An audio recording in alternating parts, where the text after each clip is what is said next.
Hello class 10। आज का हमारा नया टॉपिक है अरिथमेटिक प्रोग्रेशन। तो इसके बारे में ये थोड़ा सा नया नाम लग रहा है और हम इससे फैमिलियर भी नहीं है। पिछली क्लासेस में हमने इसके बारे में सुना नहीं है, लेकिन पढ़ा जरूर है।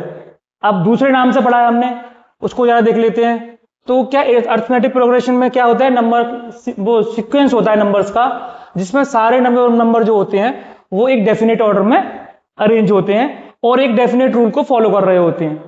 जैसे अगर एग्जाम्पल हम देखें तो एग्जाम्पल में बात करते हैं, जैसे 5, 10, 15, 20 सो ऑन। ठीक है, तो जरा देखते हैं। देखो 5 के बाद 10 ही आ रहा है, मतलब क्या हुआ, इन दोनों में 5 का गैप है। 10 के बाद 15 ही आ रहा है, ये भी एक मतलब, और इसके बाद में 5 का, यहां पे भी 5 का गैप है और इसमें भी 5 का गैप आ रहा है और इसमें भी 5 का गैप आ रहा है। तो देखो यही एक डेफिनेट रूल है जिसको ये सीरीज फॉलो कर रही है और इसी को हम सीक्वेंस बोलते हैं। ठीक है, आ गया समझ में। अब इस रूल के बारे में हम जानने के लिए एक नया फॉर्मूला यूज करते हैं, जिसका जो फॉर्मूला ये है 2n + 1।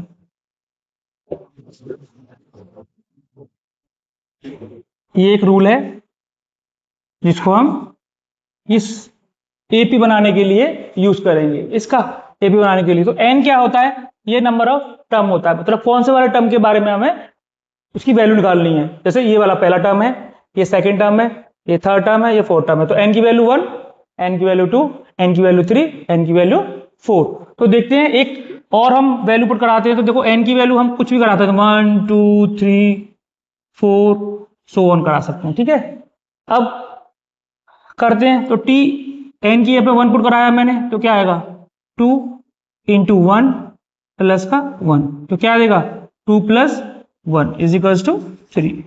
t2 n की वैल्यू 2 पुट कराने पे क्या आएगा, देखिए, तो 2 × 2 + 1, 4 + 1 = 5। ठीक है, आगे देखते हैं t3 निकालने के लिए। t3 = क्या होगा, 2 × 3 + 1 = 6 + 1 = 7। तो देखिए यहां से एक सीरीज दोबारा बन गई। इसे क्या बोलेंगे, देखो 3, 5, 7 और सो ऑन। ठीक है, अब देखिए, अब अरिथमेटिक प्रोग्रेशन के बारे में जान लेते हैं। इसके सीक्वेंस के बारे में तो जान लिया हमने। ठीक है, अब एपी के बारे में जानते हैं, मतलब इसको अरिथमेटिक प्रोग्रेशन को हम क्या बोलते हैं, एपी भी बोलते हैं। ठीक है, तो अ सीक्वेंस ये एक ऐसा सीक्वेंस है जिसमें हर जो टर्म जो होता है वो अपने पिछले वाले टर्म से एक कांस्टेंट से डिफर होता है। कांस्टेंट मतलब कोई भी डिफरेंस होता है, 2 का, 3 का, 4 का, जो भी हो सकता है। तो एक एग्जांपल के थ्रू समझते हैं हम इसको। हम जैसे 9, 12, 15, 18, तो ये क्या है, ये एक मैंने सीरीज बना ली। तो जरा देखते हैं, इसका डिफरेंस निकालते हैं। तो डी, ये क्या हो गया, A1 हो गया, A2 हो गया, A3 हो गया और ये A4 हो गया। ठीक है, अब इनको हमने नाम दे दिया कि भाई पहला टर्म है, ये दूसरा टर्म है, ये तीसरा टर्म है, ये चौथा टर्म है। ठीक है, इसके बाद में हम डिफरेंस निकालेंगे। डिफरेंस को मैंने नाम दे दिया, इसकी इन दोनों के डिफरेंस को D1 दे दिया, इन दोनों के डिफरेंस को मैंने क्या दे दिया, D2 दे दिया। अब डिफरेंस निकालने की क्या करते हैं, इसके अगले वाले टर्म में से पिछले वाले टर्म को माइनस करते हैं, चाहे छोटा हो या बड़ा हो, लेकिन अगले वाले टर्म में से पिछले वाले टर्म को ही माइनस किया जाएगा। ठीक है, तो देखते हैं A2 माइनस का A1 = 12 - 9, जो क्या देगा हमें 3 देगा। D2 की वैल्यू देखते हैं, तो D2 की वैल्यू कितनी थी, A3 माइनस का A2, इस अगले वाले टर्म में से पिछले वाले टर्म को ही माइनस किया जाएगा। तो क्या आएगा 15 माइनस का 12 = 3।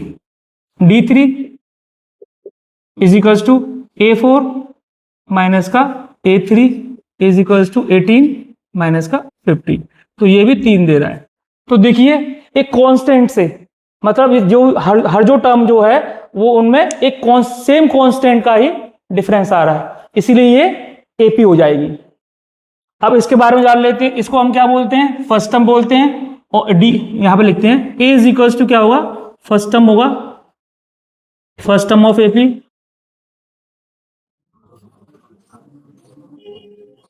And D = common difference.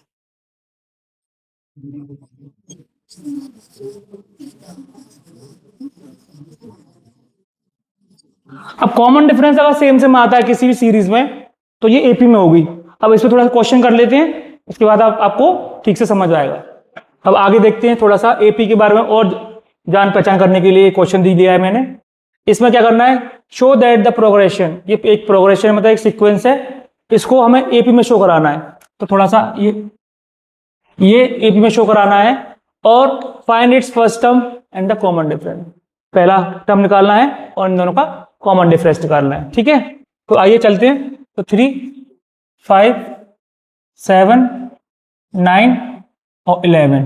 ठीक है, इसका नाम दे लेते हैं भाई, ये हमारा A1 होगा, ये A2 होगा, ये A3 होगा, ये A4 होगा और ये A5 होगा। ठीक है, ये एपी में नहीं है, अभी इतना ही दे रखा है हमारे पास। अब इसी को हम फर्स्ट टर्म बोल लेते हैं, इसको ए भी बोलते हैं और A1 भी बोल सकते हैं हम। ठीक है, क्योंकि फर्स्ट टर्म है तो A1 दे दिया मैंने इसका नाम। तो यहाँ पे अब सबसे पहले हम चेक करना है कि ये एपी में है या नहीं है, तो इसका कॉमन डिफरेंस निकालेंगे। तो इन दोनों को पहले वाले टर्म्स का, दो टर्म का D1 होगा, D1 इज इक्वल टू क्या होगा, A2 माइनस का A1, that is 5 minus 3 2, D2 D3 minus 7 minus का 5 is equal to 3, D3 A4 minus A3 is equal to 9 minus 7 is equal to 2।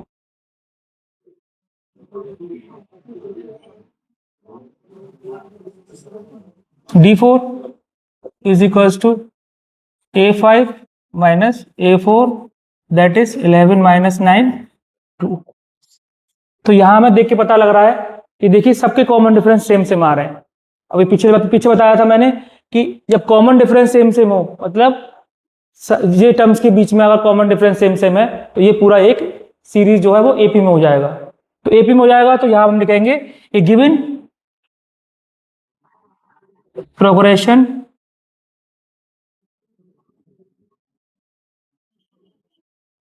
is an AP as the common difference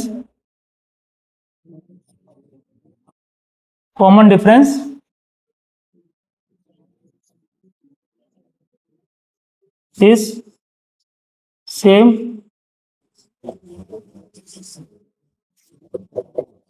ये तो हो गया। अब first term की पूछा है इन लोगों ने, तो फर्स्ट टर्म क्या होगा, first term is equals to,